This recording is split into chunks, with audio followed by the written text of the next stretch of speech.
to our channel. Today Bible verse in Tamil.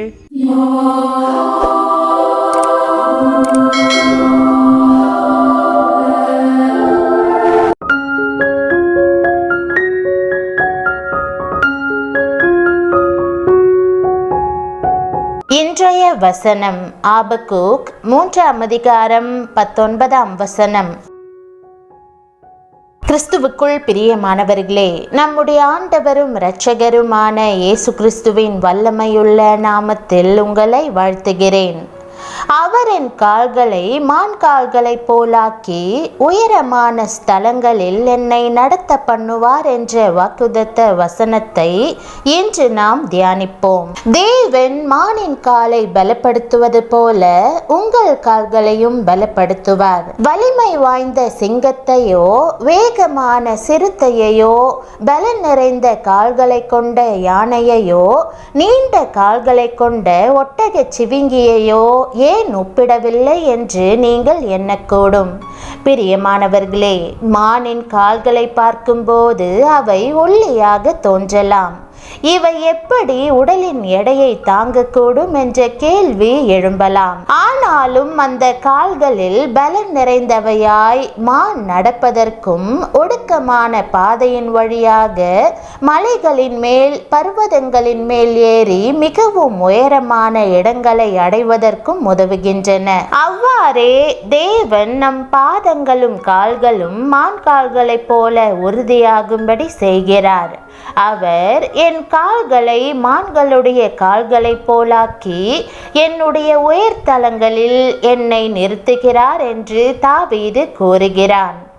வாழ்வில் இடுக்கமான கோணலான வழிகளில் நீங்க நடக்க நேர்ந்தாலும் உபத்திரவங்களும் தடைகளும் எதிர்பட்டாலும் தேவன் உங்கள் கால்களை பலப்படுத்தி ஏற்ற உபாயங்களை தந்து நீங்கள் அவற்றை கடந்து செல்ல உதவுவார். ஆகவே பிரியமானவர்களே, சந்தோஷமாயிருங்கள். இன்றைக்கு நீங்கள் வாழ்க்கையில் இடுக்கமான பாதையின் வழியாக செல்ல நேரிடலாம். ஆனால் இன்றைய வாக்குதத்தத்தின்படி எல்லா சுமையையும் தோள்களின் மீது சுமந்து இடுக்கமான பாதை வழியாக செல்லுவதற்காக தேவன் உங்கள் கால்களை மான் கால்களைப் போல மாற்றுவார். நீங்கள் உயரே ஏறுவதற்காக தேவன் உங்கள் கால்களை மான் கால்களைப் போல மாற்றுவார்.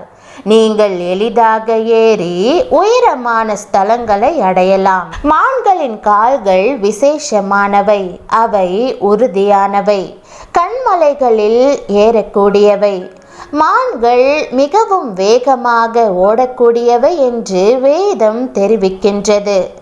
மான்கள் வேகமாக ஓடுவதைப் போலவே நாமும் பண ஆசையை விட்டு ஓட வேண்டும்.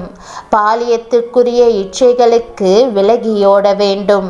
இயேசுவை நோக்கி ஓட வேண்டும். கர்த்தர் உங்களுடைய ஆவிக்குரிய கால்களை மான் கால்களைப் போலாக்கி உன்னதங்களிலேயும் உயர்ந்த ஸ்தலங்களிலேயும் நடக்க பண்ணுகிறார். ஆவிக்குரிய வாழ்க்கையானது ஒரு ஓட்டப்பந்தயத்திற்கு ஒப்பிடப்பட்டிருக்கிறது. வேதம் சொல்கிறது, பந்தய சாலையில் ஓடுகிறவர்கள் எல்லாரும் ஓடுவார்கள், ஆகிலும் ஒருவனே பந்தயத்தை பெறுவான் என்று அறியீர்களா? நீங்கள் பெற்றுக்கொள்ளத்தக்கதாக ஓடுங்கள். இந்த ஆவிக்குரிய ஓட்டப்பந்தயத்தில் வெற்றிகரமாக ஓடுகிறதற்கு தனக்கு மான்களின் கால்கள் அவசியம் என்பதை அப்போஸ்தலனாகிய பவுல் உணர்ந்திருந்தார். ஆகவே ஒன்று செய்கிறேன், பின்னானவைகளை மறந்து முன்னானவைகளை நாடி கிறிஸ்து இயேசுவுக்குள் தேவன் அழைத்த பரம அழைப்பின் பந்தய பொருளுக்காக இலக்கை நோக்கி தொடருகிறேன் என்று குறிப்பிட்டார். மான்களைப் போல நீங்களும் படிப்படியாய் உன்னத ஸ்தலங்களுக்கு ஏறிக்கொண்டே இருக்க வேண்டும். ஆவிக்குரிய மேன்மையான அனுபவங்கள் வழியாக உயர்ந்து கொண்டே இருக்க வேண்டும். பரம எருசலேமுக்கு ஏறி செல்லுவதற்கு ஆவிக்குரிய கால்களில் அதிகமான பலன் தேவை. மான்களைப் போல கால்களையுடைய காலேப் தனது 85வது வயதிலே, இதோ இன்று நான் 85 வயதுள்ளவன், மோசே என்னை அனுப்புகிற நாளில் எனக்கு இருந்த அந்த பலன் இந்நாள் வரைக்கும் எனக்கு இருக்கிறது. ஆகையால் கர்த்தர் அந்நாளிலே சொன்ன இந்த மலைநாட்டை எனக்கு தாரும் என்று கேட்டார். மோசே 120 வயதிலும் பலனுள்ள கால்களை கொண்டவராகவே இருந்தார். அந்த முதிய வயதிலும் அவருடைய கண்கள் மங்கவும் இல்லை, அவருடைய பலன் குறைவுபடவும் இல்லை. மோசேக்கு மிகவும் வயதான பிறகும் கூட அவருடைய கால்கள் மான் கால்களைப் போலவே இருந்தன. அவர் அந்த வயதிலேயும் நேபோ மலையில் இருக்கும் பிஸ்காவின் கொடுமுடியில் ஏறி கர்த்தர் இஸ்ரவேல் புத்திரருக்கு கொடுக்க இருந்த கானானை நோக்கி பார்த்தார். பிரியமானவர்களே, உங்களுடைய கால்கள் எப்படிப்பட்டதா இருக்கின்றன? உன்னதங்களுக்கு ஏறி செல்ல உற்சாகமாய் இருக்கின்றனவா அல்லது தள்ளாடுகின்றனவா? ஊழியத்தில் உன்னதமான உயர் ஸ்தலங்கள் உங்களுக்காகவே வைக்கப்பட்டிருக்கின்றன. வேதம் சொல்லுகிறது, இரும்பும் வெண்கலமும் உன் பாதரட்சையின் கீழ் இருக்கும், உன் நாட்களுக்கு தக்கதாய் உன் பலனும் இருக்கும். ஜெபம். பரம தகப்பனே, நீர் கொடுத்துள்ள வாக்குதத்தங்களையும் உம்முடைய அளவற்ற வல்லமையையும் அன்பையும் எண்ணி நன்றி நிறைந்த இருதயத்துடன் முன்னே வருகிறேன். நான் உயர்ந்த ஸ்தலங்களுக்கு ஏறும்படி நீர் என் கால்களை மான் கால்களைப் போல ஆக்குகிறீர். மான்களின் கால்கள் இடுக்கமான வழிகளிலும் செங்குத்தான மலைகளிலும் ஏறுவதற்கு உதவுகிறது போல வாழ்வின் இக்கட்டுகள், தடைகள் இவற்றை கடந்து செல்வதற்கு நீர் என்னை பழக்குவிக்கிறீர் என்று விசுவாசிக்கிறேன். என்னுடைய பாரங்களை சுமப்பதற்கான பலனை தந்து கடினமான பாதைகளை கடந்து செல்ல எனக்கு போதிப்பதற்காக உம்மை ஸ்தோத்திரிக்கிறேன். நான் உபத்திரவ காலத்தை எதிர்கொள்ளும் போது இந்த வாக்குதத்தத்தை நினைவு கூற எனக்கு உதவும். வாழ்வின் இடுக்கமான பாதைகளை கடந்து செல்வதற்கு தேவையான உபாயங்களையும் பலனையும் எனக்கு தந்தருளும். எல்லா உபத்திரவம், பாடுகள், தடைகளையும் நீர் ஜெயித்திருப்பதற்காக உம்மை ஸ்தோத்திரிக்கிறேன். என்னுடைய பலத்தின் மேல் அல்லாமல் உம்மையே அதிகமாய் சார்ந்திருக்க எனக்கு உதவும். என்னை இன்னும் ஒரு விசை பலப்படுத்தும். உபத்திரவங்களை கடந்து செல்வதற்கு நீரே எனக்கு உதவி செய்யும்.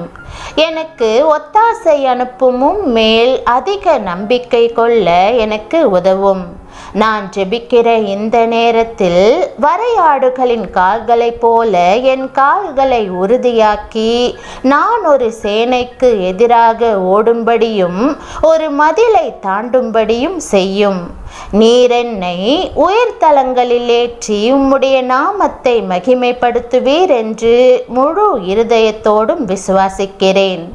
எனக்கு பலனாக இருப்பதற்காக, இக்கட்டுகளை மேற்கொள்ள உதவுகிறதற்காக உம்மை ஸ்தோத்திரிக்கிறேன். நீர் எப்போதும் என்னோடு இருக்கிறீர் என்றும் நான் உயர்ந்த ஸ்தலங்களை அடைவதற்கு உதவி செய்து என் வாழ்வின் மேலுள்ள உம்முடைய நோக்கத்தை நிறைவேற்றுவீர் என்பதையும் அறிந்து நான் தேறுதல் அடையும்படி செய்யும். இன்றைக்கு இந்த வாக்குதத்தத்தை நான் ஏற்றுக்கொண்டு என் வாழ்வுக்கென அதை அறிக்கை பண்ணுகிறேன். நான் உயர்ந்த ஸ்தலங்களுக்கு ஏறும்படி என் கால்களை மானின் காலைப் போல மாற்றுவதற்காக உமக்கு நன்றி செலுத்துகிறேன். இயேசுவின் நாமத்தில் ஜெபிக்கிறேன் நல்ல பிதாவே, ஆமேன். தேவனுடைய நாமம் மகிமைப்படுவதாக. ஆமேன்.